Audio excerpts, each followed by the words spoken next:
Hello everyone, I Kuldeep welcome you all to daily news analysis. जो आपकी दिवाली के break के बाद का पहला न्यूज एनालिसिस है। आई होप आपका दिवाली अच्छा रहा होगा, आपका सेलिब्रेशन आपने अच्छे से किया होगा। But it is now time कि आप वापस से उसी माइंडसेट में आ जाएं जिस माइंडसेट में आप दिवाली से पहले थे, प्रोवाइडेड आपने दिवाली में अच्छे से एंजॉय किया था। ओके तो again it is advisable to you all कि अगर आप क्लैट को टारगेट कर रहे हैं तो एटलीस्ट नवंबर 10 तक का, तो नवंबर एटलीस्ट कह रहा हूं मैं, मैक्सिमम नहीं कह रहा हूं, एटलीस्ट नवंबर 10 तक का आप न्यूज एनालिसिस को फॉलो करें। Okay so let's start with the news analysis for this particular day 24 अक्टूबर को। जो हिंदू और इंडियन एक्सप्रेस दोनों की न्यूज एनालिसिस हैं उनको आज हम करेंगे। Okay and again we make sure कि हम हमारे न्यूज एनालिसिस में वो ही न्यूज कवर करें और उन न्यूज को अच्छे से कवर करें जो हमारे क्लैट और एलेट एग्जाम के लिए इंपॉर्टेंट है। It is not just our point कि हम आपको जो न्यूज पे लिखा हुआ है कि अगर आप न्यूज़पेपर रीड करते हैं तो आप भी समझ पाए इस न्यूज़पेपर के, इन न्यूज के थ्रू कौन कौन से आपके एमसीक्यूज बन सकते हैं, कौन कौन से आपके रेलिवेंट पैसेजेस आ सकते हैं, उनको कवर करते हुए ही हम ये न्यूज एनालिसिस आपका शोकेस करते हैं। और आज का जो पहला न्यूज हम कवर कर रहे हैं, जो हिंदू न्यूज़पेपर की फर्स्ट न्यूज है, वो यही है कि यूएस ने रशियन ऑयल फर्म्स के ऊपर पे सैंक्शन कर दिया है। इसलिए अब इंडियन कंपनीज के ऊपर पे भी प्रेशर बन चुका है कि वो भी अब अपने इंपोर्ट्स को कट करे from the Russian oil firms. तो यहां पे जो दो इंपॉर्टेंट ऑयल फर्म्स हैं जिनके ऊपर पे ये पर्टिकुलर सैंक्शंस इंपोज करे गए हैं, वो है Rosneft and Lukoil. Okay Rosneft और ल्यूकोइल जो है ये वर्ल्ड की दोनों टॉप 10 ऑयल कंपनीज में आती हैं। Okay and again like I told you कि यहाँ पे न्यूज एनालिसिस का पर्पस ये नहीं है कि हम आपको सिर्फ न्यूज बता दें। हमारा पर्पस है कि आपको कौन कौन से क्वेश्चंस बन सकते हैं, कौन कौन से इंपॉर्टेंट वन लाइनर्स हैं वो आपको मिले। तो यहाँ पे जस्ट ये जानना कि ये टॉप 10 में आती है, that would not be enough for you. But Rosneft और ल्यूकोइल की एक्चुअल रैंक क्या है और वर्ल्ड की लार्जेस्ट ऑयल कंपनीज कौन सी हैं वो करना हमारे लिए ज्यादा इंपॉर्टेंट है। ओके एंड एक बार अगर मैं आपको कंटेक्स्ट दूं न्यूज का, सो न्यूज का कंटेक्स्ट ये है कि अभी रशिया यूक्रेन वॉर के अंदर में यूएस जो है वो ये एलिगेशंस लगा रहा है कि Russia has been able to continue with this particular war even though there were sanctions imposed by western country was because there are certain countries specifically like China, India, they are still importing oil and gases from Russia. तो यहां पे US का target है कि अगर हम यहां पे रशियन ऑयल एक्सपोर्ट जो है उसको टोटली ही उस पे बैन कर दें, उसको टोटली एम्बार्गो कर दें, तो फिर जो रशिया है it would be bound to basically and the particular war और at least come at the negotiation table. तो यहां पे यूएस ने डिसाइड करा है कि रशिया की जो दो मेन बड़ी कंपनी है, तो ये जो रॉसनेफ्ट है, ये रॉसनेफ्ट जो है ये आपके रशिया की सबसे बड़ी ऑयल कंपनी है। ये पब्लिक प्लस प्राइवेट, पब्लिक से इसमें अंदर शेयर भी है और प्राइवेट शेयर भी है, तो ये उसकी सबसे बड़ी पर्टिकुलर कंपनी है और ये वर्ल्ड का जो 5% ऑयल सप्लाई है उसको यहां पे सिर्फ रॉसनेफ्ट करती है। सो यू कैन अंडरस्टैंड कि कितना बड़ा रोल है इस पर्टिकुलर कंपनी का। तो यहां पे जो पर्टिकुलर आपकी जो यूएस की गवर्नमेंट है उसने रॉसनेफ्ट और ल्यूकोइल के ऊपर पे ये सैंक्शंस इंपोज करे हैं। ओके अब आपको ये समझना है कि यूएस का जो लॉ है वो आपके बाहर की कंपनीज के ऊपर पे या इंडियन कंपनीज को कैसे टारगेट कर सकता है। तो यहां पे पहली चीज तो ये समझिए कि कोई भी कंट्री जब कोई लॉ बनाती है तो वो पर्टिकुलर लॉ उसकी कंपनीज के ऊपर पे, उसकी गवर्नमेंट पे इंप्लीमेंट होता है। फॉर एग्जांपल यूएस की जो गवर्नमेंट है वो इंडियन कंपनीज के लिए या इंडियन गवर्नमेंट के लॉ नहीं बना सकती है। तो यहां पे ये सैंक्शन रेजिम कैसे होता है, तो यूएस ने दो इंपॉर्टेंट लॉस आपके रिसेंटली यहां पे आपके इनेक्ट किए थे। एक तो है आपका international emergency economic powers act, IEEPA, international emergency economic powers act, and दूसरा जो ज्यादा फेमस है, जो इंपॉर्टेंट भी है, that is the CAATSA law which is countering America's adversaries through sanctions act। 2017 का ये लॉ है, countering America's adversaries through sanctions act. Okay और यहां पे आप देखिए यूएस के जो लॉज होते हैं उन लॉज के नाम में ही उनका ऑब्जेक्टिव पर्पस लिखा हुआ होता है कि यहां पे अमेरिका काउंटर करना चाहता है अपने एडवर्सरीज को थ्रू सैंक्शन। इसी पर्पस के लिए लॉ बनाया गया। तो 2017 में ये लॉ आया था और यहां पे जो यूएस है वो बेसिकली लॉस बना के सैंक्शंस इंपोज करके उन पर्टिकुलर कंपनीज को टारगेट करता है जो डील करती हैं या डील करती है from Russia, Iran and North Korea. Okay तो जो आपका यूएस का so called axis of evil है, ये particular country Russia, Iran, North Korea, इनको, इनकी गवर्नमेंट को, इनकी कंपनीज को टारगेट करने के लिए कार्डसा लॉस का यूज किया जाता है। ओके अब यहां पे लाइक आई सेड कि जो यूएस की कंपनीज है, यूएस की जो गवर्नमेंट है, वो इंडियन कंपनीज के लिए तो लॉ नहीं बना सकती। तो ये काटसा और जो आईईपीए ये वर्क कैसे करता है? तो पहली चीज तो ये क्या करते हैं कि जितने भी यूएस सिटीजन्स हैं और यूएस की कंपनीज हैं, अगर काटसा के अंदर में लेट्स से रशिया के रोसनेफ्ट के ऊपर पे लगा है, विच सिंपली मींस कि एज पर काटसा यूएस के सिटीजन्स और companies they can not trade और ट्रांजैक्ट विद सैंक्शन एंटिटीज, यानी कि यूएस के सिटीजन्स, यूएस के companies they can not transact with any company which has been sanctioned by the US government। तो यहाँ पे प्राइमरी आपके सैंक्शंस तो इस तरीके से लगते हैं, यानी कि डायरेक्टली इंडियन कंपनीज को टारगेट नहीं किया जाता है। तो फिर इनडायरेक्टली कैसे आपको यहाँ पे टारगेट किया जाता है? सो फॉर एग्जांपल, फॉरेन कंपनी जो डील कर रही है रशियन फर्म के साथ, they can also face sanction cutting them from the US financial system. तो अब देखिए, अब इंडियन गवर्नमेंट या इंडिया की कोई कंपनी अगर रशिया के साथ ट्रेड करना चाहती है, रोसनेफ्ट के साथ ट्रेड करना चाहती है, तो यूएस के सैंक्शन कैसे वर्क करते हैं? तो यहां पे ये देखिए कि आज के टाइम में सबसे ज्यादा जो डोमिनेंट सिस्टम है, जो वर्ल्ड इकोनॉमी सबसे डोमिनेंट है, वो यूएसए है। ओके, यूएसए है, यूएस का डॉलर ही हर जगह आपका as a currency, as an international currency use किया जाता है। तो यहां पे आपकी जो पर्टिकुलर कंपनीज हैं, they would B indirectly targeted. How so? So for example, जितने भी यूएस के बैंक्स हैं, यूएस के कंपनीज हैं, एंड आई वुड से इवन यूएस के citizens, they cannot do any transaction with a second country's company also। Let's say India की रिलायंस जो है, उसके साथ भी वो पर्टिकुलरली ट्रांजैक्ट नहीं कर सकते हैं अगर काटसा के अंदर में जिस कंट्री पे हमने सैंक्शंस लगाए हैं, उस कंट्री के साथ सेकेंड कंट्री की कंपनी भी कर रही है। इसको एक एग्जांपल समझ लेते हैं, इजी कर लेते हैं इसको, कि एग्जांपल के लिए रोसनेफ्ट के साथ रिलायंस ट्रांजैक्ट कर रही है और यूएस ने क्या करा है, रोसनेफ्ट के ऊपर पे यहां पे सैंक्शंस लगाए गए हैं। तो बिकॉज रिलायंस रोसनेफ्ट के साथ ट्रांजैक्ट कर रहा है, तो यूएस की जो कंपनीज है अब वो रिलायंस के साथ भी ट्रांजैक्ट नहीं कर सकती। तो यहां पे क्या हुआ, डायरेक्टली मैंने रिलायंस पे कोई सैंक्शंस नहीं लगाए हैं, बट इनडायरेक्टली जो भी कंपनी रोसनेफ्ट के साथ में डीलिंग कर रही होगी या रशियन कंपनी के साथ डीलिंग कर रही होगी, जो सैंक्शन आपके उसमें कंपनीज में फॉल करती है, उन सब कंपनीज के साथ में भी यूएस फाइनेंशियल मार्केट जो है वो या सिस्टम जो है उसको क्लोज कर दिया जाएगा। तो यहां पे क्या हो रहा है, इनडायरेक्टली आपका जो काटसा लॉ है वो बाकी कंपनीज को भी यहां पे इनडायरेक्टली सैंक्शन करता है। ओके, तो आई होप आपको इसी समझ में आ गई होगी कि किस तरीके से यहां पे किया जाता है। ओके, तो ये तो हो गया कि करंट लॉ कौन सा है यूएस का और किस तरीके से यहां पे टारगेट किया जा रहा है इंडियन कंपनीज को, and not just Indian companies but अब चाइनीज कंपनीज भी जो रोसनेफ्ट या ल्यूकॉइल से आपका ऑयल बाय कर रही है, नेचुरल गैस बाय कर रही है, इवन उनको भी सैंक्शंस फॉलो करने पड़ेंगे। ओके, बट अब हम एक और इंपॉर्टेंट पॉइंट पे आते हैं, जो होते हैं आपके one liners, and I am sure most of you already aware of these particular facts, because हम पहले की क्लासेस में भी ये सब कवर कर चुके हैं। बट इन केस आप मिस आउट कर गए थे या आपने न्यूज एनालिसिस देखना स्टार्ट किया है, तो ये इंपॉर्टेंट पॉइंट्स हैं, ये पूरी जो स्लाइड्स दिख रही हैं, सारे के सारे इंपॉर्टेंट क्लैट और एलेट के वन लाइनर्स हैं, जो कुछ भी आपके क्वेश्चन बन के आ सकते हैं। फॉर एग्जाम्पल, जैसे मैंने आपसे पूछा था कि अगर आपसे पूछा जाए विच is the largest oil company of the world, so you should know it is Saudi Aramco. Saudi Arabia की जो रूलिंग गवर्नमेंट है, जो वहां की रॉयल गवर्नमेंट है, उसकी जो कंपनी, उसका नाम ही है सऊदी अरामको। तो ये गवर्नमेंट कंपनी है और ये वर्ल्ड का लार्जेस्ट ऑयल कंपनी है। ओके, तो वर्ल्ड का लार्जेस्ट ऑयल कंपनी कौन सा है? सऊदी अरामको है। But at the same time I told you कि रोसनेफ्ट और ल्यूकॉइल जो है ये टॉप 10 में आती है, बट एग्जैक्टली कहां आती है? तो रोसनेफ्ट रशिया में है और ये 6 नंबर की कंपनी है, वर्ल्ड की लार्जेस्ट ऑयल कंपनी है, और 10th नंबर पे आता है ल्यूकॉइल, जो रशिया की है और 10th लार्जेस्ट है वर्ल्ड की कंपनी। ओके, तो यहां पे ये जो कंपनीज हैं, ये क्रूड ऑयल को एक्सट्रैक्ट करती है, रिफाइनरी भी ये करते होंगे, बट क्रूड ऑयल के एक्सट्रैक्शन में these are the largest oil company. इनका मेन काम क्या है?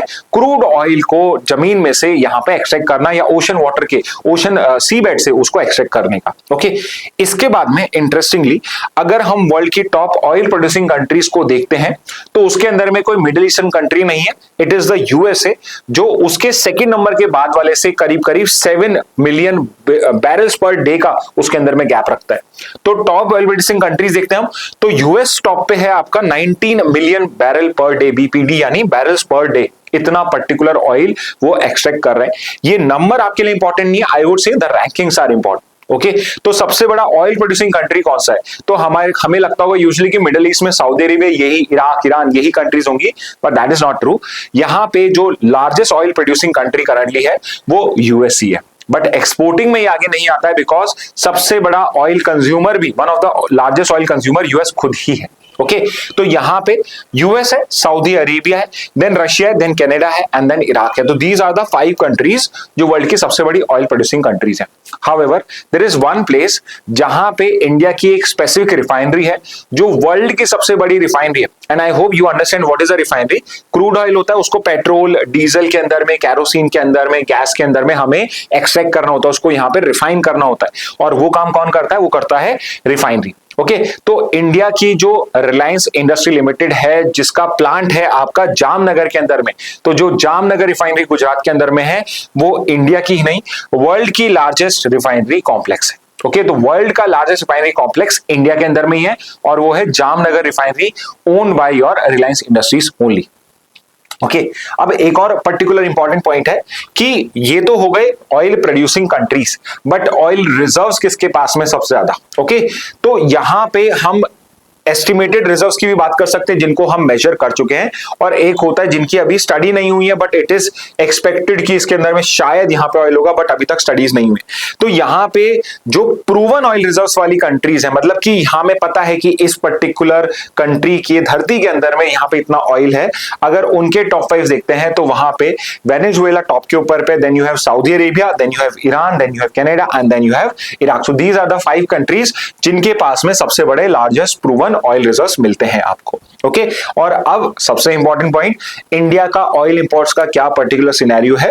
तो as we have discuss this earlier also कि हम जब ऑयल इंपोर्ट्स की बात करते हैं तो 85% जो पर्टिकुलर ऑयल हमारे पास में आता है वो सारा इंपोर्टेड है, यानी कि हम सिर्फ और सिर्फ 15% ही है जो इंडिया के अंदर में कहीं से एक्सट्रैक्ट करते हैं। सबसे बड़ा एक्सट्रैक्शन होता है यहाँ पे बाड़मेर राजस्थान के अंदर में, और भी कुछ आपके जैसे मुंबई हाई हो गया, आपका कृष्णा गोदावरी बेसिन हो गया जहां पे रिलायंस ही एक्सट्रैक्शन का काम कर रहा है।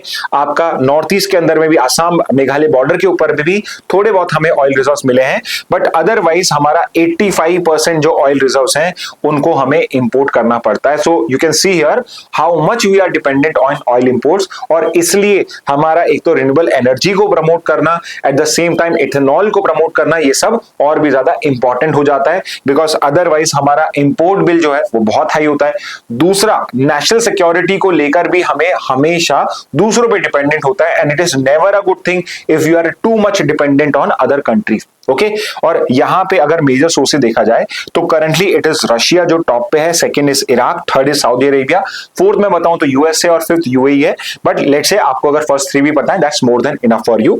तो करंटली रशिया जो है वो 35% पे शेयर जो है, और ये सिर्फ रशिया यूक्रेन वॉर से ही आपका रशिया टॉप आपका ऑयल सोर्स बना है, इससे पहले रशिया टॉप 5 में भी नहीं था। तो यहां पे पॉसिबली नवंबर एंड तक ये पर्टिकुलर जो परसेंटेज है वो चेंज हो जाएगा, but it would still take some time जब हम रशिया का ऑयल जो है वो कट कर पाएंगे। But currently Russia is our largest source of oil particular import to India. Okay तो ये पर्टिकुलर पॉइंट्स भी आपको याद करने पड़ेंगे। ओके तो ये थी हमारी फर्स्ट न्यूज जिसके अंदर में हमने कौन कौन सी कंपनीज हैं जिनके ऊपर पे आपका ये पर्टिकुलर सैंक्शंस लगाया गया है, कौन सा वो आपका लॉ है यूएस का जिसके थ्रू ये सैंक्शंस लगाए जाते हैं, और सबसे इंपॉर्टेंटली जो इंपॉर्टेंट वन लाइनर्स होते हैं जिनके आपके क्वेश्चंस बन के आते हैं क्लैट और एलिट में, उनको भी हमने कवर कर लिया। ठीक है अब हम नेक्स्ट पे आ जाते हैं। नेक्स्ट न्यूज है आपकी pan India SIR to cover more than 10 states in first phase. तो इफ यू रिमेंबर अभी आपका बिहार का इलेक्शन होने वाला है, और आज से 1 महीने पहले एक बहुत बड़ी कंट्रोवर्सी हुई थी जब इलेक्शन कमीशन ऑफ इंडिया ने एसआईआर अनाउंस किया था बिहार में। I hope you are aware कि एसआईआर का फुल फॉर्म क्या होता है। तो एसआईआर का मतलब होता है स्पेशल इंटेंसिव रिवीजन। ओके यहां पे इंटेंसिवली एक स्पेशल एक्सरसाइज करके रिवाइज करा जा रहा है। तो यहां पे किसी चीज को तो रिवाइज कर ही रहे होंगे, तो यहां रिवीजन था किसका? इलेक्टोरल रोल्स का। तो बिहार के अंदर में अगर आप वोटर लिस्ट में हो तो उस पर्टिकुलर लिस्ट में आपका नाम सही है या नहीं है, whether your name should be there or not, ये आपका काम करा जाता है by the election commission of India. और यहां पे बिहार के इलेक्शन से 2 महीने पहले जब एसआईआर अनाउंस किया गया तो अपोजिशन पार्टी ने एलिज किया कि यहां पे बीजेपी को हेल्प करने के लिए ये एसआईआर कराया जा रहा है, सो दैट कि जो पर्टिकुलर लोग नाराज है गवर्नमेंट से उन सब लोगों का नाम यहां पे कट जाए। जो माइग्रेंट पॉपुलेशन है, जो अदरवाइज सपोर्ट नहीं कर रही, बीजेपी से परेशान है, उन लोगों का नाम इसमें कटवा दिया जाए।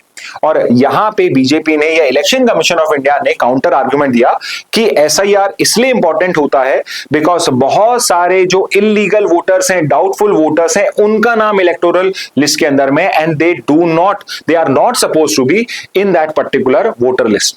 तो इस बेसिस पे आपके बिहार के अंदर में एसआईआर कंडक्ट कराया गया।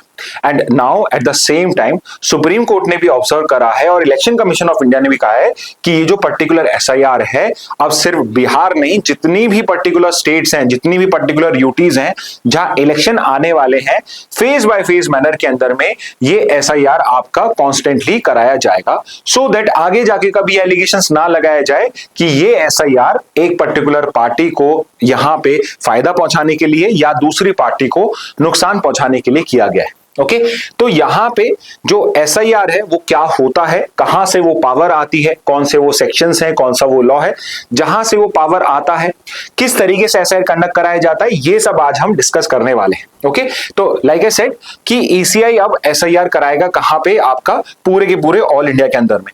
तो एसआईआर के अंदर में क्या क्या होता है, तो ऐसा नहीं है कि सिर्फ डिलीशन होता है। एसआईआर जब कंडक्ट किया जाता है तो जो भी नए वोटर्स हैं जो अभी जस्ट रिसेंटली 18 टर्न हुए, तो मोस्ट ऑफ यू जो अभी ये वीडियो देख रहे हैं पॉसिबली आप या तो 18 के हो गए होगे या होने वाले होगे इस साल या नेक्स्ट ईयर के अंदर में, तो आपका भी वोटर आईडी कार्ड बनाया जाएगा।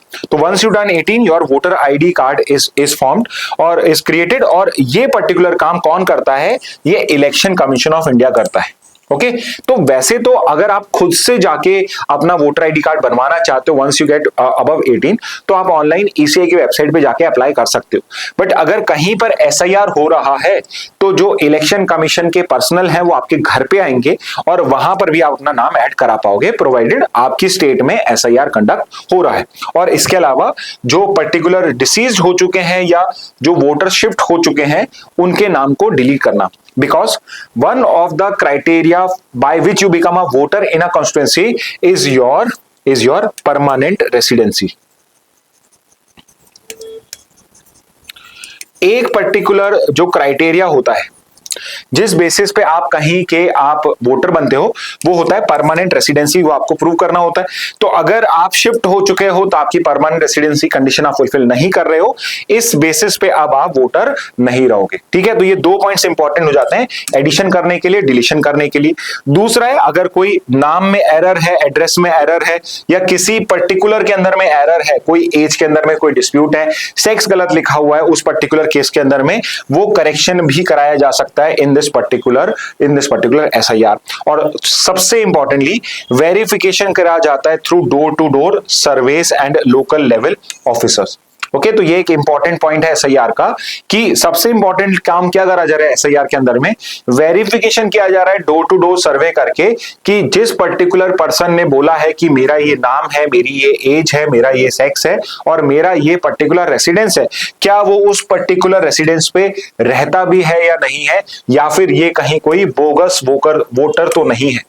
ओके, कहीं ये कोई इलीगल इमिग्रेंट तो नहीं है जो समहाउ आपके वोटर लिस्ट में ऐड हो गया है, बट एक्चुअल में ये पर्टिकुलर पर्सन एक डाउटफुल वोटर या बोगस वोटर है and its name should be stuck off from the voter list. Okay, तो यहां पे जो ये पर्टिकुलर काम है सुप्रीम कोर्ट ने भी क्लैरिफाई करा इस चीज को कि जो एसआईआर का काम है वो सिर्फ एक अथॉरिटी कर सकती है और वो है इलेक्शन कमीशन ऑफ इंडिया। तो इंडिया के अंदर में अगर एसआईआर कंडक्ट कराना है किसी भी तरह का, चाहे वो आपका सेंट्रल लेवल पे हो, आपके जो एमपी एमएलए के चुनाव होते हैं सिर्फ उनके लिए हो, या फिर वो पंचायत और आपके म्युनिसिपैलिटीज के लिए हो, जो इलेक्शन कमीशन होता है रेस्पेक्टिवली जो इलेक्शन कंडक्ट कराएगा वो ही एक एसआईआर कंडक्ट करा सकता है। ओके, तो इसमें आपको समझने की बात क्या है, जब मैंने कहा कि इलेक्शन कमीशन ही आपका एसआईआर कंडक्ट करा सकता है, तो पंचायत और म्युनिसिपैलिटी के इलेक्शन में तो स्टेट इलेक्शन कमीशन ही कंडक्ट करा सकता है, और जो एमपी एमएलए के स्टेट और सेंटर के चुनाव है उसके अंदर में इलेक्शन कमीशन ऑफ इंडिया इसको कंडक्ट कराएगा। तो यहां पे ये पर्टिकुलर पॉइंट मैं आपको क्यों बता रहा हूं, बिकॉज कुछ पर्टिकुलर गवर्नमेंट ने यहां पे डिसाइड किया, स्पेसिफिकली अपोजिशन रूल स्टेट ने, कि हम खुद, हर गवर्नमेंट जो है, स्टेट गवर्नमेंट जो है वो ये कंडक्ट कराएगी। स्टेट गवर्नमेंट भी अपना एक पैरेलल इस टाइप से वोटर्स के लिए एक अपना पर्टिकुलर एक्सरसाइज कंडक्ट कराएगा, सो दैट जो जेन्युइन वोटर्स हैं उनको पर्टिकुलरली फाइंड आउट करा जा सके, और किसी का अगर गलती से नाम डिलीट हुआ है तो उसको वापस से ऐड करवाया जा सके। तो यहां पे सुप्रीम कोर्ट ने क्लैरिफाई क्या करा है कि जो ये पर्टिकुलर वोटर की एक्सरसाइज है ये स्टेट गवर्नमेंट कंडक्ट नहीं कर सकती है। अगर सेंटर और स्टेट का इलेक्शन है तो ईसीआई करेगा, अगर पंचायत म्युनिसिपैलिटी का इलेक्शन है तो भी आपकी स्टेट गवर्नमेंट इन्वॉल्व नहीं होगी, तब भी स्टेट इलेक्शन कमीशन ही होगा, जो एक्चुअल में कॉन्स्टिट्यूशनल बॉडीज है। तो ये एक कॉन्स्टिट्यूशनल ऑफिस का काम है यहां पे इलेक्टोरल रोल को चेंज करना। It's a constitutional body work. Okay, तो it's a work of the constitutional body. तो यहां पे आपकी जो गवर्नमेंट है वो इसको कंडक्ट नहीं करा सकती है। ओके, तो अब अगर हम यहां पे देखें कि हमारे जो पर्टिकुलर कॉन्स्टिट्यूशन है, हमारे जो लॉज हैं, वहां पे एसआईआर का पावर कैसे ईसीआई को डिराइव होता है, तो सबसे पहली चीज तो यह है कि सबसे इंपॉर्टेंटली आर्टिकल 324 जो इलेक्शन कमीशन ऑफ इंडिया को क्रिएट करता है, वहां पे जो इलेक्शंस का पूरा काम है वो किसको दिया हुआ है, वो पूरा का पूरा वेस्टेड है in the election commission of India. तो सुपरिंटेंडेंस करना, डायरेक्शन करना, सुपरिंटेंडेंस मतलब देखरेख करना, डायरेक्शन देना और कंट्रोल करना, ये सारा किसके अंडर में आता है, इलेक्शन कमीशन ऑफ इंडिया के में आता है। बट और भी इंपॉर्टेंटली कि पार्लियामेंट ने जो लॉ बनाया है जिसके अंदर में एसआईआर के प्रोविजन दिए हुए हैं वो कौन से हैं, तो आपका जो इंपॉर्टेंट लॉ यहां पे है वो है रिप्रेजेंटेशन ऑफ पीपल एक्ट और आरपीए 1950, ना कि 1951। 1951 रिप्रेजेंटेशन ऑफ पीपल एक्ट अलग एक्ट है, आरपी 1950 अलग एक्ट है।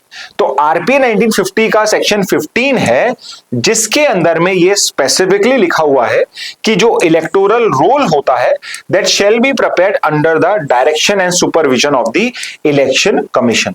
ओके, यहां पे क्या क्लैरिफाई किया गया है, अंडर सेक्शन 15 जो इलेक्टोरल रोल है शैल बी, मतलब कोई कंडीशन नहीं है, कोई और क्राइटेरिया नहीं है, इसी को ही करना है, shall be prepared under the direction and supervision of the election commission. तो ये एक इंपॉर्टेंट पॉइंट है, बिकॉज यहां से डायरेक्टली इलेक्शन कमीशन और सिर्फ इलेक्शन कमीशन को आपके इलेक्टोरल रोल्स को प्रिपेयर करने की पावर दी गई है। ठीक है, और सेकंड है सेक्शन 21 जिसके अंदर में प्रोविजन है for annual revision of electoral rolls.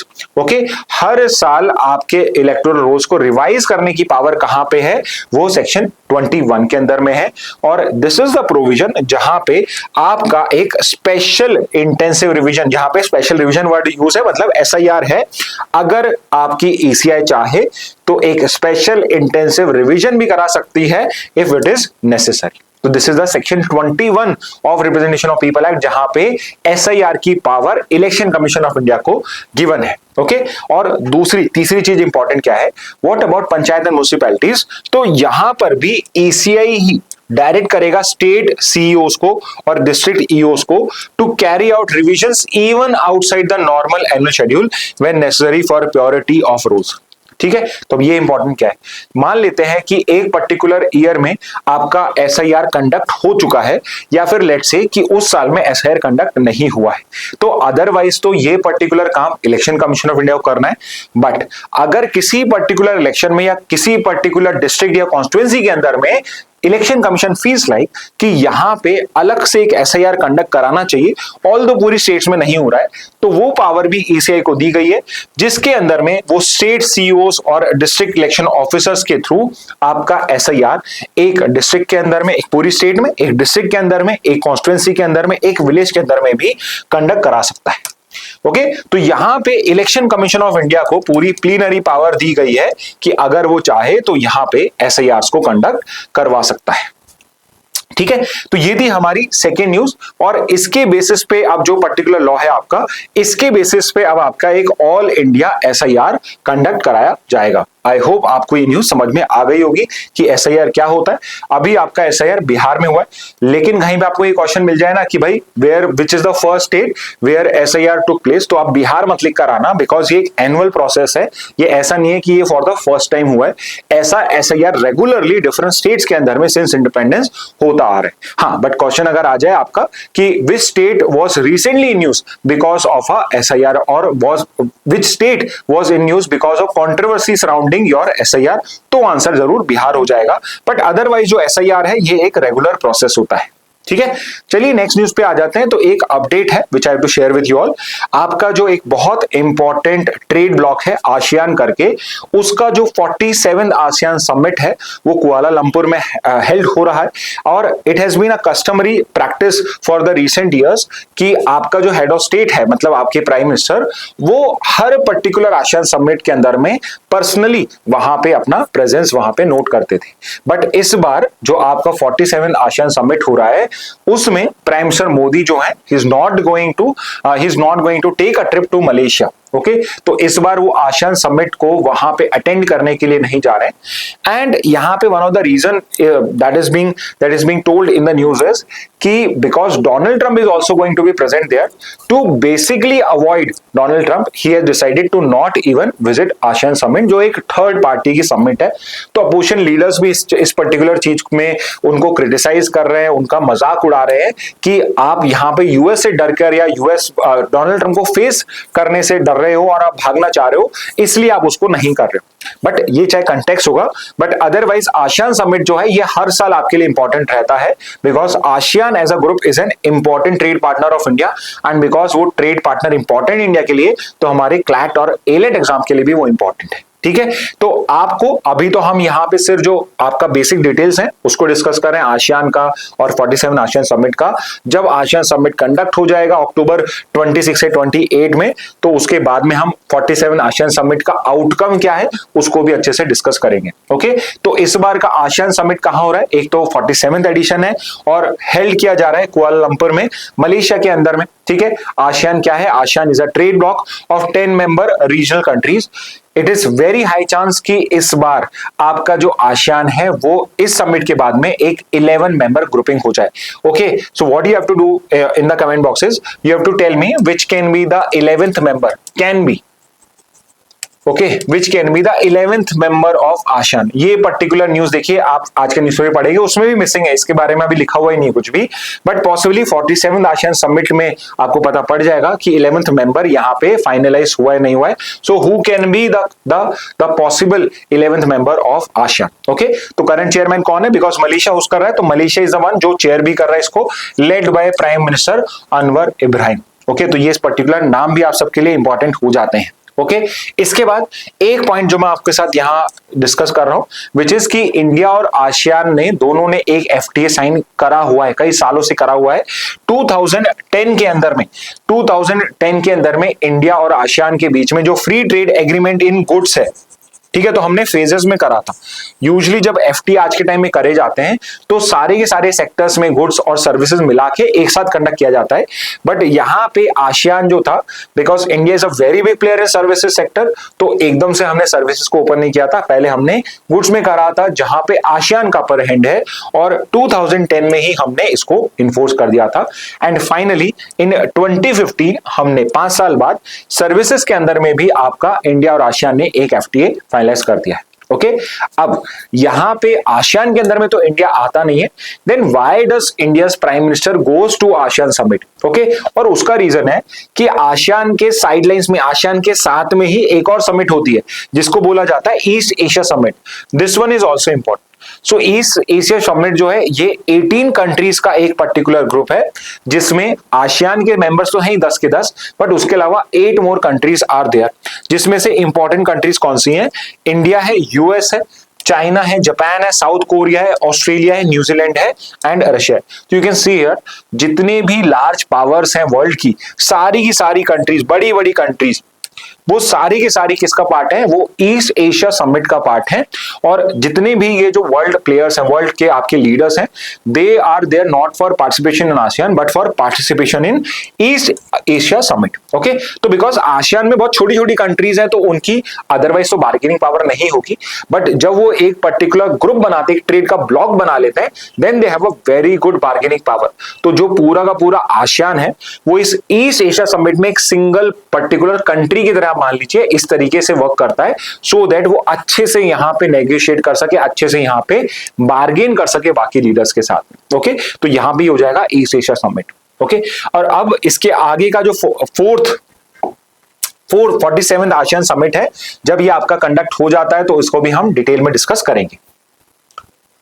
Okay, next पे आते हैं, why cloud seeding is not a solution to Delhi's air pollution crisis.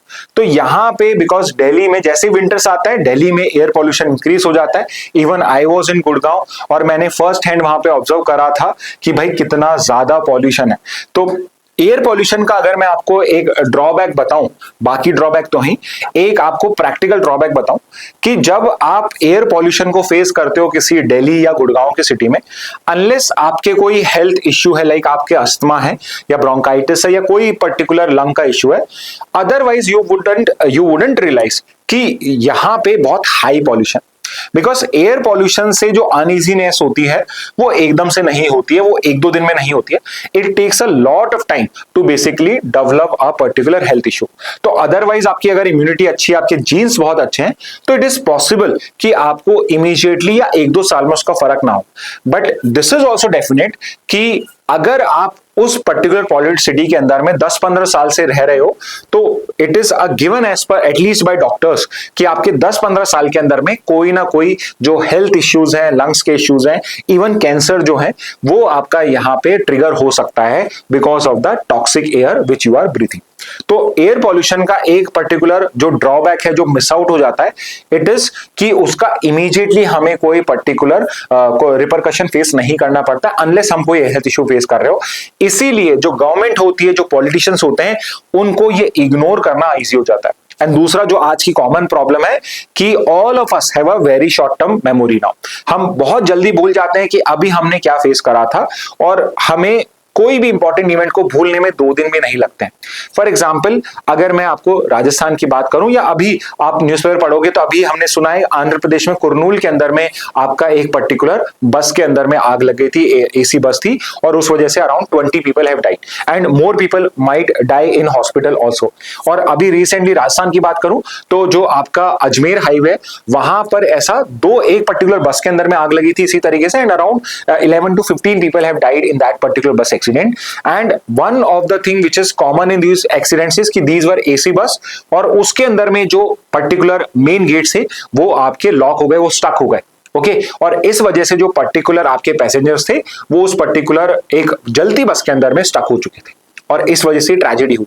तो यहां पे हम कोई भी अकाउंटेबिलिटी नहीं मांग रहा है हमारे पर्टिकुलर पॉलिटिशियन से, हमारे पर्टिकुलर लीडर से, कि ये एक्सीडेंट हुआ कैसे, और अगर हुआ तो इसमें अकाउंटेबिलिटी कुछ है या नहीं है। It is very much acceptable कि अगर ये एक पर्टिकुलर एक्सीडेंट हो, बट इस एक्सीडेंट को भी स्टडी करना चाहिए सो दैट आगे फ्यूचर में ना हो। बट द इश्यू इज कि because we have a short term memory, इस वजह से we are not going to caution it, we are going to forget about it, and the chain is going to get repeated again and again and again. और इस वजह से भी जब ये दिल्ली का एयर पॉल्यूशन का इश्यू आता है, तो ये जो 3-4 महीने होते हैं इसके अंदर में हर कोई शोर मचाता है, and by the time it's March April, everyone forgets about it because the nature takes care of it, और योर ज्योग्राफी और geology take care of it, and everything is clear, hunky dory, and everyone forgets about it. तो यहां पे again जब air pollution होता है तो जो पॉलिटिशियंस होते हैं, they make big promises, they talk about some scientific interference like cloud seeding कर देंगे यहाँ पे, जिससे हमारा एयर पॉल्यूशन को हम कुछ टैकल कर पाएंगे। ओके, और यहां पे हमारा न्यूज आर्टिकल है जो बता रहा है हमें कि जो दिल्ली का एयर पॉल्यूशन है उसके लिए क्लाउड सीडिंग जो है, why it is going to be a failed solution. Okay, तो इसको समझने के लिए मैं आपको एक बहुत बेसिक चीज बताता हूं कि बारिश होती कैसी है। अब आप कहोगे सर कि बारिश कैसे होती है, तो हमें भी पता है, यहाँ एवेपोरेशन होता है, पानी नीचे गिर जाता है और हो गई बारिश। बट एक्चुअल में अगर हम साइंटिफिक उसका एक्सप्लेनेशन देखें तो आप ये समझिए कि अगर रेनफॉल करनी है तो उसकी 2 रिक्वायरमेंट्स होती हैं। ओके, पहला तो ऑब्वियसली पानी होना चाहिए, विच मींस मॉइस्चर होना चाहिए। ओके, पहला रिक्वायरमेंट है मॉइस्चर, और दूसरा क्लाउड। ओके, बट क्लाउड नहीं होता है, क्लाउड इज नॉट लाइक कि कोई एक पर्टिकुलर हैवी ऑब्जेक्ट या पाउच है जो होता है। ऑल्दो बचपन में हमें लगता है कि भाई क्लाउड का एक पर्टिकुलर पाउच है जिसमें पानी भरा हुआ और वो बरसेगा, बट एक्चुअल में वो सिर्फ और सिर्फ आपको क्या है, आप जाओगे तो वहां पे आपको सिर्फ धुआं दिखेगी। ओके, तो 2 रिक्वायरमेंट होती है, एक होता है मॉइस्चर और एक होता है condensation nuclei. Okay, moisture is the water content जो आपका उसके अंदर में मॉइस्चर वाटर है। कंडेंसेशन न्यूक्लिया इज बेसिकली कि ये कुछ भी हो सकता है, it can be a small dust particle also, it can be a pollution particle also, जो आपका सस्पेंडेड है इन एयर। ठीक है, तो आपके पूरे टाइम वर्ल्ड के अंदर में कहीं ना कहीं धूल उड़ती रहती है, आपके डस्ट पार्टिकल्स उड़ते रहते हैं, तो ये जो पर्टिकुलर डस्ट पार्टिकल्स होते हैं ये एक कंडेंसेशन न्यूक्लियाई का एक्ट करते हैं। तो जैसे आपका एटम के सेंटर में न्यूक्लियस होता है, ऐसे ये जो पर्टिकुलर न्यूक्लियस है, ये सब भी क्या वर्क करता है, ये भी एक पर्टिकुलर पॉइंट की तरह वर्क करता है जिसके अराउंड मॉइस्चर जो होता है वो कंडेंस होता है। ओके, तो यहां पे जो कंडेंसेशन न्यूक्लियाई है, न्यूक्लियाई जिसके चारों तरफ कंडेंसेशन होगा, ये रिस्पॉन्सिबल होता है फॉर कॉजिंग रेनफॉल। तो लेट्स से कि एक बहुत ही माइन्यूट डस्ट का पार्टिकल है आपका वाटर, आपका जो पर्टिकुलर एटमॉस्फेयर उसके अंदर में मॉइस्चर है, तो ये जो particular condensation nuclei, let's say मैं एक अलग से ले लेता हूं, यहां पे एक ये कंडेंसेशन न्यूक्लियाई है, इस न्यूक्लियाई के चारों तरफ आपके धीरे धीरे मॉइस्चर आपका मिलना स्टार्ट हो जाता है। ओके, और जितना कंडेंसेशन न्यूक्लियाई होगा उतना ही हैवी रेनफॉल होगा। ओके, तो लेट्स से कि अगर बहुत सारे हैं और वहां पे मॉइस्चर आता रहेगा तो ये कंडेंसेशन न्यूक्लियाई आपका बढ़ता जाएगा। ओके, तो यहां पे क्लाउड सीडिंग में हम क्या करते हैं, तो like I told you, moisture और कंडेंसेशन न्यूक्लियाई, अगर आपके एयर में मॉइस्चर है बट कंडेंसेशन न्यूक्लियाई की कमी है, तो हम क्लाउड सीडिंग के थ्रू कंडेंसेशन न्यूक्लियाई को इंक्रीज कर देते हैं। ओके, तो यहां पे हम क्या करते हैं, अगर आपके एटमॉस्फेयर में डस्ट पार्टिकल्स कम है, पॉल्यूटेंट्स कम है, तो यहां पे हम आर्टिफिशियल आपके क्लाउड सीडिंग करके आर्टिफिशियल कंडेंसेशन न्यूक्लियाई को इंट्रोड्यूस करते हैं, जो यूजुअली केमिकल्स होते हैं, जिसमें सबसे कॉमन जो आपको पता होना चाहिए इज सिल्वर आयोडाइड। चांदी वैसे ही महंगा हो रहा है और ये उसमें बारिश करना चाहते हैं। Silver iodide, sodium chloride salt आपका एक तरीके से, और potassium iodide, all three are salts only. तो ये पर्टिकुलरली आपके क्या करा जाता है, एज अ कंडेंसेशन न्यूक्लियाई, इनको क्लाउड्स के अंदर में इंट्रोड्यूस कर दिया जाता है, या यही क्लाउड्स बनाते हैं। ओके, एंड यहां पे आई होप आप समझ पा रहे होगे कि ये दिल्ली पॉल्यूशन के लिए वर्क क्यों नहीं करेगा। देखिए, दिल्ली में जो एयर पॉल्यूशन है उसमें there is enough of air pollutants, तो वहां पे कंडेंसेशन न्यूक्लियाई की तो कमी ही नहीं है। ओके, कंडेंसेशन न्यूक्लियाई की कमी नहीं है। और दूसरा बहुत इंपॉर्टेंट पॉइंट वो ये है कि ये क्लाउड सीडिंग आपका तभी वर्क करता है जब वहां पे पहले से क्लाउड्स का पर्टिकुलर क्रिएशन, विच मीन्स कि अगर मेरी एयर में एयर पॉल्यूटेंट्स हैं बट मॉइस्चर नहीं है, अगर वहां पे मॉइस्चर नहीं है तो क्लाउड सीडिंग वर्क नहीं करेगा। ओके, क्योंकि क्लाउड सीडिंग वर्क अप करता है जब मॉइस्चर कंटेंट हो और कंडेंसेशन न्यूक्लियाई की कमी हो। बट दिल्ली में क्या इश्यू है, दिल्ली के अंदर में कंडेंसेशन न्यूक्लियाई तो हद से ज्यादा हो रहा है एक्चुअल में, बट मॉइस्चर जो है वो मिसिंग है। और यही शायद पॉलिटिशियन को समझ नहीं आती, या ये पॉलिटिशियंस को लगता है कि हमें नहीं पता कि यहां पे ये पर्टिकुलर रिक्वायरमेंट होती है। ओके, इसलिए जो क्लाउड सीडिंग है वो दिल्ली एयर पॉल्यूशन के लिए वर्क नहीं कर सकता है। ओके, तो ये पॉइंट देखिए मैंने यहां लिखा हुआ भी है, cloud seeding can not create clouds, it only enhances rainfall from existing clouds with sufficient moisture. तो अगर आपके क्लाउड एग्जिस्ट करते हैं, मॉइस्चर एग्जिस्ट करता है, तो वो कंडेंसेशन न्यूक्लियाई करेगा इंट्रोड्यूस, वहां पे उसको डस्ट पार्टिकल मिल जाएगा मॉइस्चर को उसके अटैच होने के लिए, और जब एक लेवल से ज्यादा मॉइस्चर वहां इकट्ठा हो जाएगा तो उसकी कैरिंग कैपेसिटी एक्सीड हो जाएगी क्लाउड की, और वो आपका यहां पे बारिश कर देगा। ओके, तो मैंने एक डायग्राम भी करा है, तो अगर यहां पे इस डायग्राम में आप समझ पा रहे हो, क्लाउड्स पहले से एग्जिस्ट करने चाहिए, उसके अंदर में एरोप्लेन जाएगा, रॉकेट जाएगा, उसके अंदर में वो कंडेंसेशन न्यूक्लियाई ऐड करेगा, और फिर वो न्यूक्लियाई के चारों तरफ मॉइस्चर ऐड हो जाएगा, और उससे you will get a very heavy rainfall और अ गुड रेनफॉल। ओके, अब आपसे एक चीज और शेयर करता हूं, आज से 6 महीने पहले या 6 मंथ्स या 8 मंथ्स अगो दुबई के अंदर में क्लाउड सीडिंग करी गई थी, एंड यू नो उससे हुआ ये था कि क्लाउड सीडिंग से रेनफॉल तो हुई थी, बट इतनी ज्यादा रेनफॉल हुई थी दुबई के अंदर में कि वहां पे फ्लडिंग हो गई थी।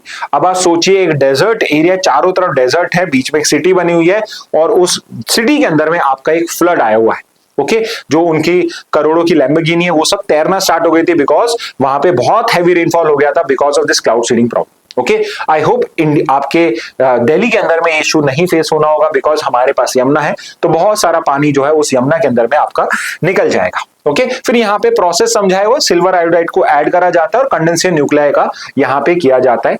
इनइफेक्टिव क्यों है दिल्ली के अंदर में, तो मैंने आपको बोला मॉइस्चर नहीं है। क्यों नहीं है, बिकॉज विंटर में जो दिल्ली की एयर होती है वो ड्राई होती है, the air is dry and stagnant. अब आप यहां समझिए कि आपका जो पर्टिकुलर दिल्ली है, आपका जो पर्टिकुलर गुड़गांव है, नोएडा, ये पर्टिकुलर जो रीजन है ये जियोलॉजिकली डिप्रेशन है, विच मीन्स कि जो भी आपका एयर पॉल्यूटेंट होता है और यहां पे इकट्ठा होता है, बिकॉज ऑफ वीक विंड्स ये यहीं पे स्टक रहता है। तो अगर यहां पे विंड अच्छी आ जाए, अगर लेट्स से कि आपकी वेस्टर्लीज यहां से फ्लो हो रही हो उस टाइम में, तो ये पर्टिकुलर पॉल्यूशन आपका सारा का सारा रिमूव हो जाता है, बह जाता है, पानी की हवा के साथ निकल जाता है। बट बिकॉज विंड यहां पे ड्राई है, स्टेगनेंट है, वीक विंड्स है, तो इसलिए क्लाउड फॉर्मेशन होता ही नहीं है। तो अगर क्लाउड फॉर्मेशन नहीं है तो क्लाउड सीडिंग करके आप मॉइस्चर इंट्रोड्यूस नहीं कर सकते हो। तो ये चीज शायद हमारे यहां पे सबको समझ नहीं आ रही है। तो जो hedge over Delhi, it's pollution not your moisture, तो ये मॉइस्चर नहीं है, वाटर वेपर नहीं है, तो इसलिए क्लाउड सीडिंग को एक सॉल्यूशन समझना इट्स अ फॉल्स प्रॉमिस। तो अगर आप दिल्ली की साइड जाओगे यू वुड सी कि यार यहाँ पे कितना फॉग हो रहा है, but that fog is not because of moisture. जैसे अगर आप किसी फार्म के साइड में जाते हो या गांव के साइड में जाते हो, जो वहां पे आपको फॉग दिखता है दैट इज वाटर वेपर, वहां पे वाटर वेपर है। जैसे हम ठंड में कहीं जंगल से निकल रहे हैं तो हमारे उस पूरी कार के ऊपर पे पानी जमना स्टार्ट हो जाता है, बिकॉज कार का टेम्परेचर थोड़ा सा हाई होता है। सिमिलरली आपके जो गांव होता है वहां पे वाटर वेपर होता है, बट दिल्ली के ऊपर में जो हेज है वो एयर पॉल्यूशन है, नॉट वाटर वेपर। तो क्लाउड सीडिंग यहां पे वर्क नहीं करेगा। आई होप आपको ये चीज समझ में आ गई होगी कि why how cloud seeding is performed and why cloud seeding is ineffective in Delhi. Okay, next पे न्यूज मूव करते हैं। ओके, तो अभी दिवाली गई है, तो दिवाली के अंदर में बहुत सारी चीजें, जो आप पटाखे तो फोड़ते ही हो, but end of the day बहुत सारी इकोनॉमिक एक्टिविटी होती है, और उसी बेसिस पे हमारे पास में एक रिपोर्ट आई है। तो उस रिपोर्ट का मैंने बहाना लेके मैंने सोचा कि आपको यूपीआई, एनईएफटी, आरटीजीएस, जो हमारे डिजिटल पेमेंट्स के तरीके होते हैं, उनको हम समझ लें। ओके, तो हमारे पास में आरबीआई की रिपोर्ट आई है जिसमें हमें डिजिटल पेमेंट्स का क्या लैंडस्केप है, डिजिटल पेमेंट्स हमारे इंडिया में कैसे वर्क कर रहे हैं, उसकी कुछ इंफॉर्मेशन मिलती है। तो for example, a very important thing, पिछले 5 साल के अंदर में 2019 का 25 से डेटा कंपेयर करें, 2019 में ये पर्टिकुलर जो डिजिटल पेमेंट्स है ये अराउंड 96 से 97% थे। और अब क्या हो गया है, जितने भी आपके पेमेंट्स करे जा रहे हैं आज करंटली, आज के टाइम में एटलीस्ट जो ओपनली पेमेंट्स किए जा रहे हैं, 99.7% वॉल्यूम के टर्म्स में वो डिजिटल पेमेंट्स होते हैं। यानी आप यूपीआई कर रहे हो, आप क्रेडिट कार्ड, डेबिट कार्ड या वॉलेट्स के थ्रू ई वॉलेट्स के थ्रू पेमेंट कर रहे हो, बट आप वॉलेट निकाल के कैश में पेमेंट नहीं कर रहे हो। सिर्फ 0.3% ही हम कैश में कर रहे हैं। At least I am not talking about under the table dealings जहां पे करप्शन के थ्रू या किसी और के थ्रू आप कर रहे हो पैसा, बट जो आपका ऑफिशियली जो आपका रिपोर्टेड ट्रांजैक्शंस है 0.3% ही आपका इन कैश है। 99.7% वॉल्यूम जो है आपका इसमें हो रहा है। ओके, बट अगर वैल्यू की बात करी जाए so it is 97.5%, which is also a very big jump. तो every year it is being reported कि हमारे जो डिजिटल पेमेंट्स हैं वो आपके इंक्रीज होते जा रहे हैं ईयर ऑन ईयर। ओके, तो 97.5% यानी सिर्फ 2.5% जो टोटल वैल्यू है वो कैश में हो रहा है, बाकी सारा का सारा आपका नॉन कैश पर्टिकुलर मॉडल्स में हो रहा है। एंड उसमें सबसे ऊपर है आपका UPI, which you and I all of us are basically using. तो यूनिफाइड पेमेंट इंटरफेरेंस जो है आपका, जिसके अंदर में आप पेटीएम के थ्रू या आपका फोन पे है, गूगल पे है या भीम का ऐप है, वो सब यूपीआई बेस्ड ही है। तो जो आप पेमेंट्स करते हो ऑनलाइन क्यूआर कोड को स्कैन करके या नंबर डाल के, यूपीआई आईडी डाल के, that is all through UPI. Okay, अब आपको एक चीज समझनी है, यूपीआई जो अंडरलाइंग उसकी टेक्नोलॉजी है वो बेस्ड है ऑन एनईएफटी। अभी हम नेक्स्ट स्लाइड में देखेंगे एनईएफटी क्या होता है। UPI is an application based on NEFT. It's an application based on NEFT. Underline technology है एनईएफटी जिसके ऊपर पे यूपीआई बना हुआ है। ठीक है, अब इसका बेसिक्स आपको पता होना चाहिए, विच इज कि भाई इसको बनाया किसने, तो एक अलग से बॉडी क्रिएट हुई थी, national payments corporation of India NPCI in 2016, and it is the body जो आपका यूपीआई को यहाँ पे आपका रेगुलेट करता है, डेवलप करता है, इसको फंक्शन करता है। रेगुलेट कौन करता है, तो ऑब्वियसली पैसा है तो आरबीआई रेगुलेट करेगा। तो आरबीआई और आईबीए, इंडियन बैंकिंग एसोसिएशन, ये इसको यहाँ पे रेगुलेट करती हैं। 24/7 वर्क करता है, और आप एक आईडी से किसी भी पर्टिकुलर दूसरी आईडी को, दूसरे बैंक को यहाँ पे पैसा भेज सकते हो। और एक क्वेश्चन मैंने आपके लिए छोड़ा है, which is the first country to adopt UPI. तो please mention it in the comment box, पहली कंट्री कौन सी थी जिसने यूपीआई को यहाँ पे अडॉप्ट किया है। ओके, नाउ दूसरे पे आते हैं। लाइक आई टोल्ड यू कि आपका जो particular UPI it is also a app based on a technology known as NEFT. और एनईएफटी क्या है? एनईएफटी आरबीआई ने 2005 में लॉन्च कर दिया था। 2005 में बहुत बेसिक था, अब बहुत एडवांस हो चुका है, जिसकी वजह से हमारा यूपीआई भी एनईएफटी को ही यूज करता है। आरबीआई से ऑपरेट करता है। एनईएफटी का फुल फॉर्म क्या है? National electronic fund transfer. तो कुछ और समझने की जरूरत नहीं, इसी में लिखा है इलेक्ट्रॉनिकली फंड को ट्रांसफर करने के लिए जो नेशनल सिस्टम है दैट इज एनईएफटी। ओके, तो ये फंड ट्रांसफर कर देता है आपको, और इमीडिएटली नहीं होता है, हाफ आवर के बैचेस में होता है। मतलब हर आपने अभी कराए आधे घंटे, नेक्स्ट 30 मिनट्स के अंदर में वो ट्रांजैक्शन कंप्लीट हो जाएगा। 24/7 आपका अवेलेबल है सिंस 2020। ऐसे ही एक और होता है real time gross settlement. As a name suggest, gross settlement हो रहा है, रियल टाइम में हो रहा है, यानी उसी टाइम में होगा, बट सेटलमेंट क्या होता है? बड़े अमाउंट्स का होता है इसमें। So one of the requirement is कि एनईएफटी में तो मिनिमम अमाउंट कुछ नहीं होती है, ऑब्वियसली 1 रुपए तो हो ही जाएगा, बट आरटीजीएस के अंदर में मिनिमम अमाउंट होता है 2 लाख रुपीज। ओके, तो यहां पे मिनिमम 2 लाख रुपीस का या उससे बड़े बड़े आपको अगर ट्रांजेक्शंस करने हैं तो वो आरटीजीएस के थ्रू होता है। तो जो आपका आरटीजीएस होता है these are also used by banks. तो अगर एचडीएफसी आईसीआईसी बैंक के अंदर में बड़ा पैसा, करोड़ों का पैसा इधर से उधर करना है तो उसके लिए वो आरटीजीएस यूज करते हैं। तो ये भी आपका आरबीआई ने डेवलप करा था इन 2004। इसके अलावा डेबिट कार्ड है, तो इंटरेस्टिंगली आपका यूपीआई का जो पेमेंट है वो इंक्रीज हुआ है। डेबिट कार्ड का जो पेमेंट है it is seeing a decline since 2019। और कौन से आपकी नॉन कैश पेमेंट होते हैं? तो the very famous prepaid payment आपके इंस्ट्रूमेंट्स हो गए।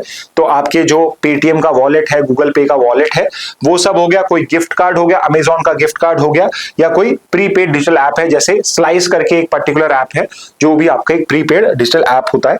तो ये सारे जो पर्टिकुलर है ये सब भी क्या है? ये सब आपके एग्जाम्पल है प्रीपेड पेमेंट इंस्ट्रूमेंट्स के। तो ये भी आपकी नॉन कैश की कैटेगरी में ही फॉल करता है। ओके, तो ये पर्टिकुलर आपका हो जाएगा रिगार्डिंग यूपीआई एक्सेट्रा। तो न्यूज तो ये थी, बट हमारे काम की जो चीज है वो ये है, ठीक है। हमें डेटा से मतलब नहीं होता है कि भाई इस बार का आपके Q1 में क्या पर्टिकुलर परसेंटेज रहा है या रहा है। आपका बेसिक पता होना चाहिए कि डिजिटल पेमेंट्स का टोटल क्या है। अराउंड 99% वॉल्यूम में और वैल्यू में 97.5% हो रहा है। और यूपीआई क्या होता है, एनईएफटी क्या होता है, आरटीजीएस क्या होता है, ये सब आपको पता होना चाहिए। ओके, नेक्स्ट पे आते हैं। सो आई सॉ एक बहुत अच्छा लीगल इंटरनेशनल लॉ का आर्टिकल दिखा मुझे।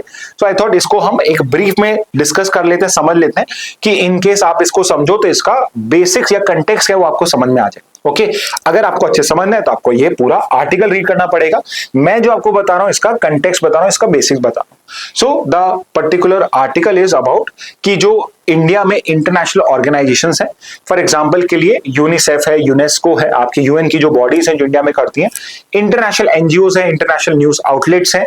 तो ये सारी जो पर्टिकुलर बॉडीज हैं, क्या इनको इंडियन लॉ के अंदर में इम्यूनिटी मिलती है? क्या इम्यूनिटी मिलने का मतलब यह है कि अगर ये कोई पर्टिकुलर लॉ को वायलेट करते हैं तो क्या इनको इंडियन लॉ के अंदर में ट्राई किया जाएगा इन इंडियन कोर्ट्स, या फिर they would be subjected to jurisdiction of some international body. Okay, so for example कि लेट्स से कि यूनिसेफ इंडिया के अंदर में फंक्शन कर रहा है और कोई इंडियन लॉ है, जैसे लेट्स से हम बात कर लेते हैं जो सबसे ज्यादा यूज किया जाता है FCRA, foreign contribution regulation act. बाहर से पैसा आया और आपने जो प्रोसेस उसको फॉलो नहीं करा।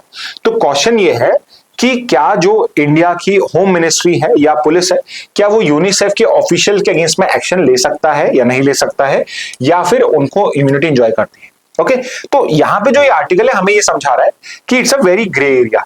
बहुत बार ये होता है कि जब यूएन बॉडीज इन्वॉल्व होती हैं या आपकी डब्ल्यूएचओ इस टाइप की, डब्ल्यूटीओ टाइप की बॉडीज इन्वॉल्व होती हैं, तो हमारी जो गवर्नमेंट है वो उस पर्टिकुलर केस में स्ट्रिक्ट नहीं होती है और उनको उनके अगेंस्ट में कोई एक्शन नहीं लेती है। सिर्फ उनको एक वार्निंग देती है या उनको एक पर्टिकुलर टाइम पीरियड प्रोवाइड कर देती है to basically follow the particular law. Okay, but at the same time अगर यहाँ पे इंडियन गवर्नमेंट को किसी एनजीओ से कोई इश्यू होता है, या लेट्स से कि उनको ये लगता है कि ये पर्टिकुलर एनजीओ हमारे अगेंस्ट में काम कर रही है, तो उसके अंदर में वो स्ट्रिक्टली एक्शन लेती है and usually either they take action against the officials और they ask them to basically shut their shops. Okay, तो इसमें क्वेश्चन ये आ जाता है कि जो इम्यूनिटी का लॉ है वो क्या है इंटरनेशनली, इंडिया में कोई लॉ है या नहीं है, और किस तरीके से फ्यूचर में अगर हमें लॉ बनाना है तो कैसे बनाना चाहिए। तो ये जो पर्टिकुलर आर्टिकल है वो इसी चीज को डिस्कस करता है कि अभी आपका टोटली गवर्नमेंट में डिपेंडेंट है कि किस तरीके से लॉ को इंप्लीमेंट किया जाएगा, बट अगर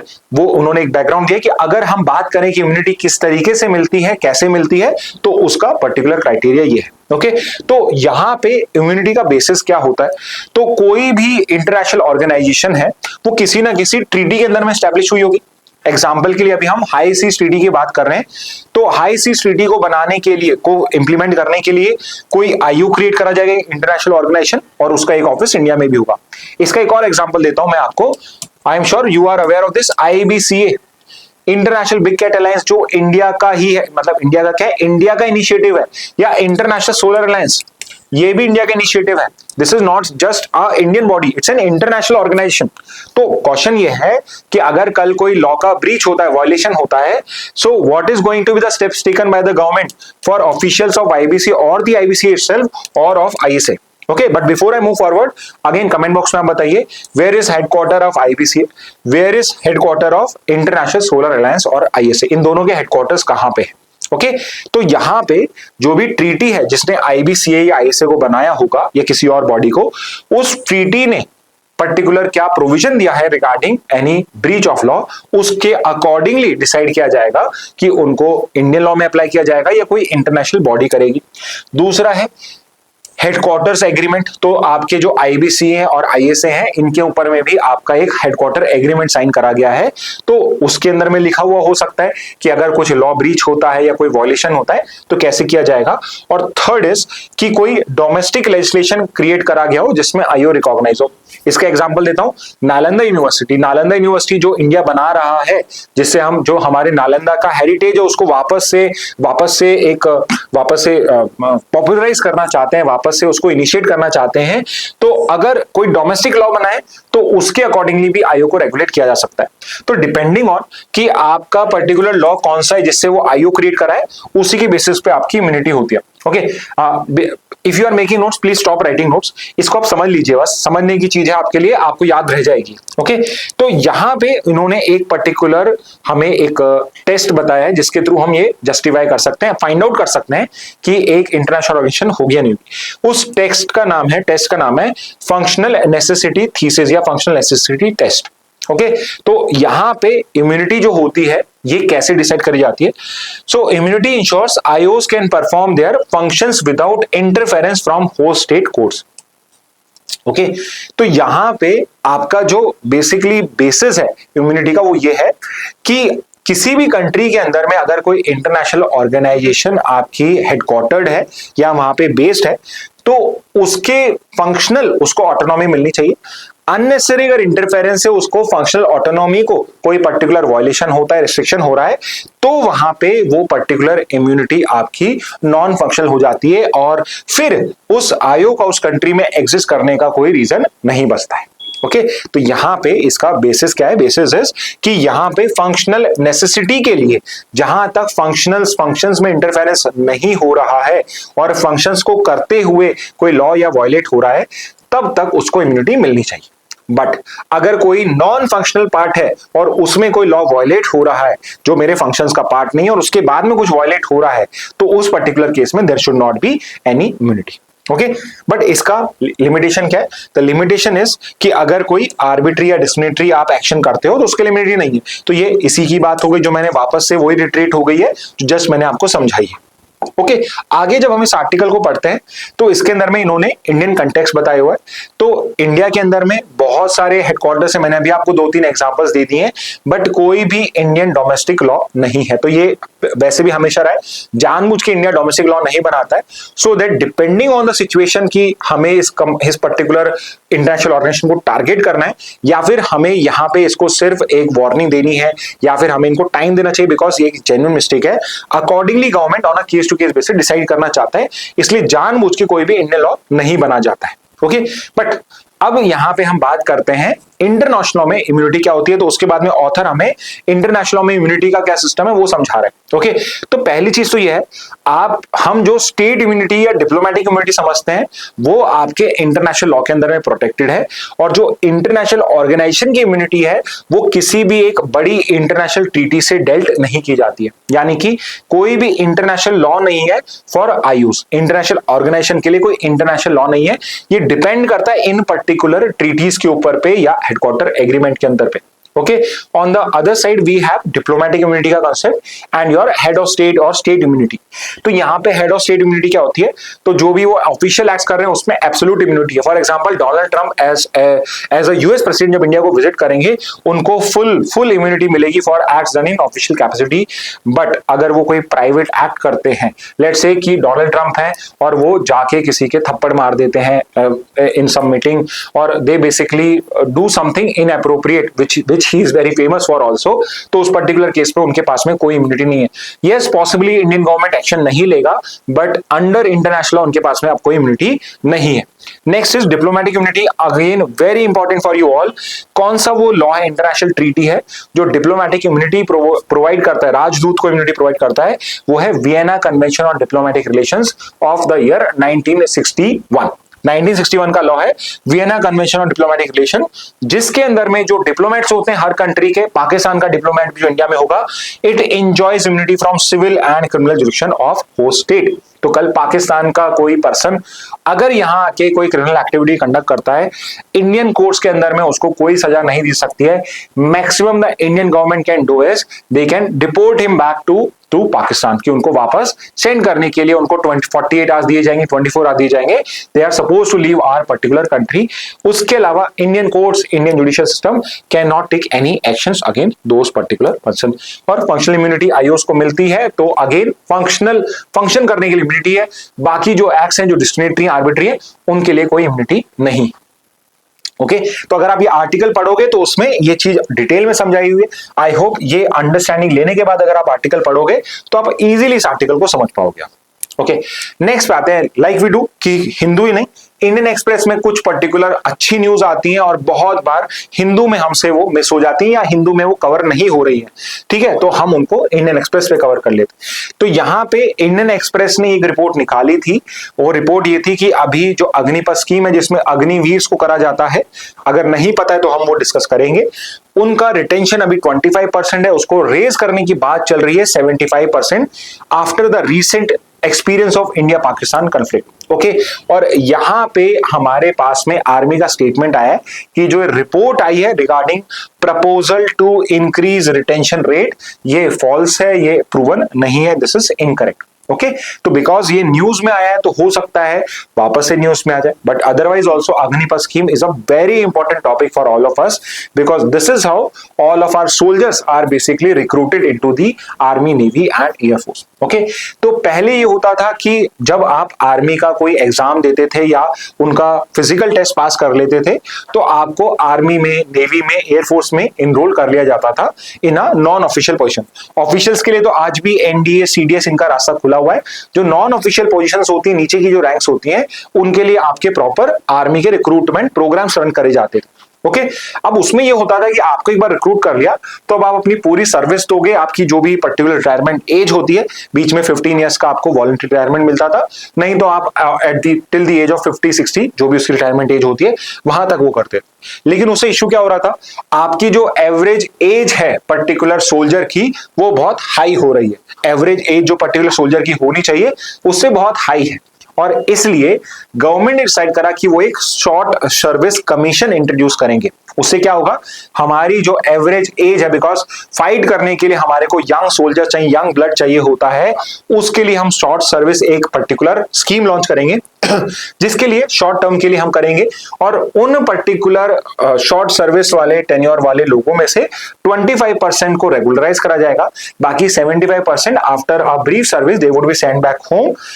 The benefit would be they would now have some military training, and apart from it some particular package, a monetary package would also be provided, जिसके थ्रू वो आगे जाके कोई बिजनेस में इनिशिएट कर सकते हैं। ओके, और इस पर्टिकुलर पर्पस के लिए हमने लॉन्च करी थी अग्निपथ स्कीम। ओके तो अग्निपथ स्कीम लॉन्च करी गई थी इन द ईयर 2022। पर्पस क्या है? मॉडर्नाइज करना इंडियन आर्म फोर्सेस को, उनकी जो एवरेज एज है उसको यहां पे कम करने का। अब वेरी इंपॉर्टेंटली, कौन सी कमिटी थी जिसने अग्निपथ स्कीम के लिए, अग्निवीर स्कीम के लिए रिकमेंडेशन दिया था? So that was the Shri Subramanyam committee. तो श्री सुब्रमण्यम कमिटी जो है उसने यहाँ पे अग्निपथ स्कीम का रिकमेंडेशन आपका यहाँ पे प्रपोजल सेंड किया था और उसको फाइनली हमने इंप्लीमेंट करा गया। ओके अब इसके की प्रोविजंस क्या है वो आपको जानना बहुत इंपॉर्टेंट है। जैसे कि लिए ये पर्टिकुलर सर्विस में कितने टाइम का सर्विस मिलता है? तो 4 ईयर का होता है। 3 पॉइंट आपका इसमें 6 मंथ्स का तो इसके अंदर में ट्रेनिंग होता है और 3.5 ईयर्स के लिए आपको प्रॉपरली डिप्लॉय किया जाता है at a specific place. Okay और जब आप सर्विस में होते हो उस सर्विस के अंदर में जो एक रेगुलर आर्मी ऑफिशियल होता है उसको जो सैलरी मिलती है, जो उसके पर्क्स होते हैं वो सारे आपको उस टाइम में दिए जाते हैं। ओके और उसके बाद में क्या होता है? 4 साल के बाद में 25% जो लोग हैं उनको retain, out of every 100% 25 are regularized into army, navy, air force and उसके अलावा जो बाकी 75% they are basically send back. But इसका एंट्री एज क्या है? 17.5 से 23 ईयर्स। तो अगर आप 17.5 ईयर्स के हो, करंट जो आपकी एज है, और आप आर्मी ज्वाइन करना चाहते हो तो इस पर्टिकुलर एज में नॉन ऑफिशियल ग्रेड में आप उसको ज्वाइन कर सकते हो।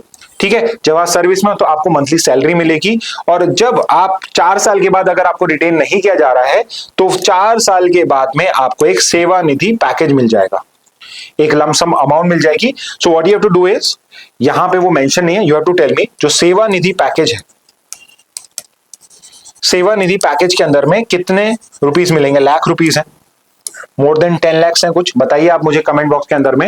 आपका 10 से थोड़ा सा कुछ ज्यादा है, आप बताइए सेवा निधि पैकेज का टोटल अमाउंट कितना है जो एक अग्निवीर के पर्टिकुलर पर्सन को मिलता है after 4 year of service. Okay तो यहाँ पे न्यूज आई थी तो आई थॉट अग्निपथ स्कीम को हम यहाँ पे कवर कर लेते हैं।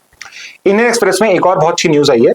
यहाँ पे द कंटेक्स्ट इज कि सुप्रीम कोर्ट ने एक पर्टिकुलर झारखंड गवर्नमेंट को यहाँ पे एक डायरेक्शन दिया है कि एक पर्टिकुलर फॉरेस्ट है, फॉरेस्ट एरिया है, शरंदा करके एक फॉरेस्ट है आपका झारखंड के अंदर में। सुप्रीम कोर्ट ने बोला है उसको कि आप झारखंड गवर्नमेंट को कि आप सेंचुरी स्टेटस दिए, इसको एक वाइल्ड लाइफ सेंचुरी आप डिक्लेयर करिए। ओके तो ये पर्टिकुलर केस इसलिए इंपॉर्टेंट है क्योंकि न्यूज इज दिस ओनली कि शरंदा करके जो फॉरेस्ट है, थोड़ा हार्ड है प्रोनाउंस करना, शरंदा जो पर्टिकुलर फॉरेस्ट है, ये सुप्रीम कोर्ट का केस क्यों इंपॉर्टेंट है उसको सेंचुरी डिक्लेयर कराने का। तो इसके लिए आपको ये समझना है कि देखिए अगर मुझे कहीं पर कि इंडिया के अंदर में कोई नेशनल पार्क डिक्लेयर कराना है, कोई मुझे वाइल्ड लाइफ सेंचुरी डिक्लेयर करानी है, कम्युनिटी रिजर्व डिक्लेयर कराना है, कंजर्वेशन रिजर्व डिक्लेयर कराना है, तो उन सब के लिए जो अथॉरिटी है वो है आपकी स्टेट गवर्नमेंट।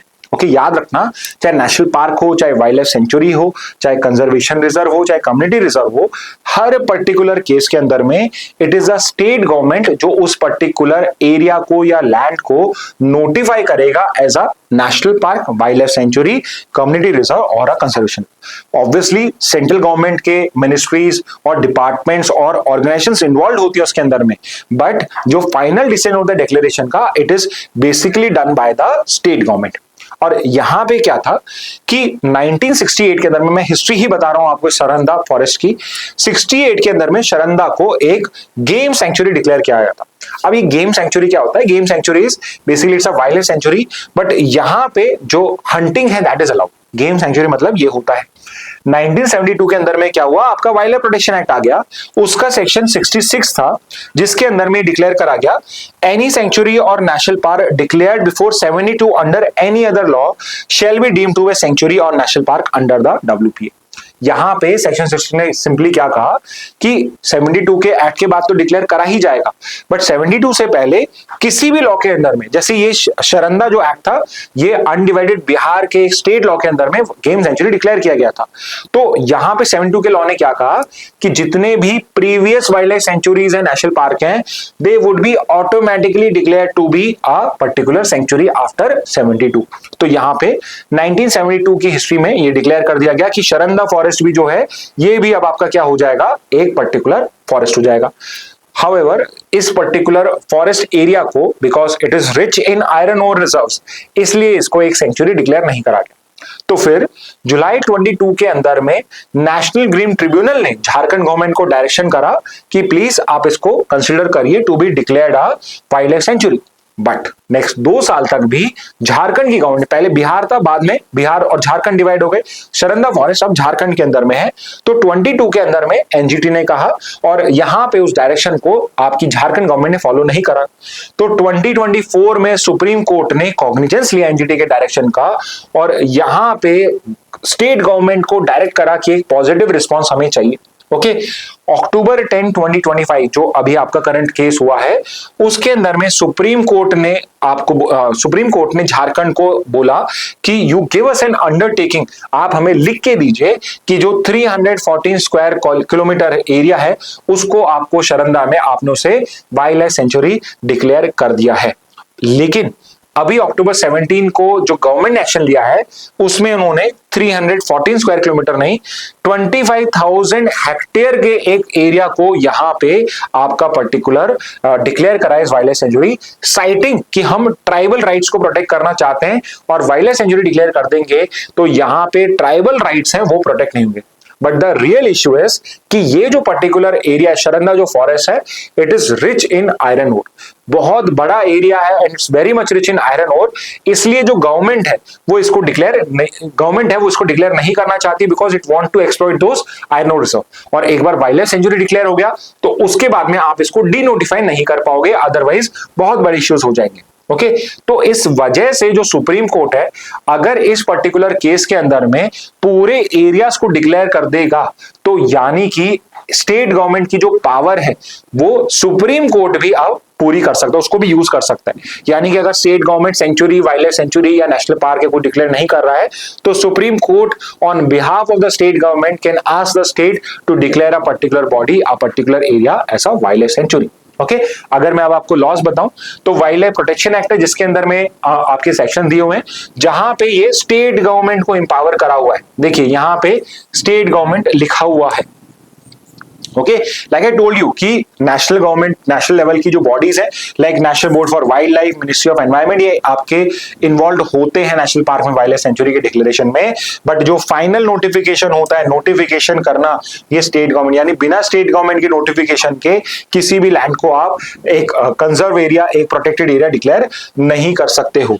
ओके, तो ये पर्टिकुलर पावर जो है ये सिर्फ और सिर्फ स्टेट गवर्नमेंट के पास है, including for national park, it is as per wild life protection act. और दूसरा जो लॉ है वो फॉरेस्ट राइट एक्ट है जो यहां पे आपका स्टेट गवर्नमेंट जिसके लिए आर्ग्यू कर रहा है कि ट्राइबल राइट्स को प्रोटेक्ट करने के लिए आपका ये पर्टिकुलर एरिया जो है हम सिर्फ 45,000 हेक्टेयर से कर रहे हैं। बट द इश्यू इज कि अगर उसको डिक्लेयर नहीं किया गया या उसको डिक्लेयर कर भी दिया गया तो भी जो फॉरेस्ट ड्वेलिंग पर्टिकुलर ट्राइब्स होते हैं उनके राइट्स को प्रोटेक्ट करा जाता है। ओके, तो यहां पे इनका जो ये आर्ग्यूमेंट है कि फॉरेस्ट ड्वेलिंग ट्राइब्स के राइट्स को यहां पे वायलेट हो जाएगा इसलिए वो डिक्लेयर नहीं कर रहे हैं, ये बिल्कुल भी लॉ के अकॉर्डिंगली नहीं है। और द रियल रीजन इज कि basically they want this particular area for iron ore extraction, तो आयरन एक्सट्रैक्शन के लिए ये चीज वो करना चाहते हैं। ओके, तो स्टूडेंट्स ये थी आज की पर्टिकुलर न्यूज हेडलाइंस। हो सकता है थोड़ा सा आपको आज का ज्यादा कंटेंट लग रहा होगा बट बिलीव में धीरे धीरे आप जब कब दिवाली से बाहर आओगे तो यू वुड अंडरस्टैंड कि ये कंटेंट कितना इंपॉर्टेंट है और यही कंटेंट आपको क्लैट और एलेट में हेल्प करेगा। ओके, तो इस मैसेज के साथ आज का सेशन एंड करते हैं। Thank you and have a very nice day.